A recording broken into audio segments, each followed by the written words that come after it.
Inquiries are still ongoing. Government we therefore pray to this honorable court for more time.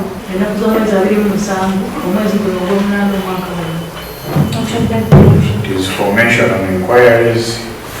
Then in the meantime we will be remanded to Masaka government prison.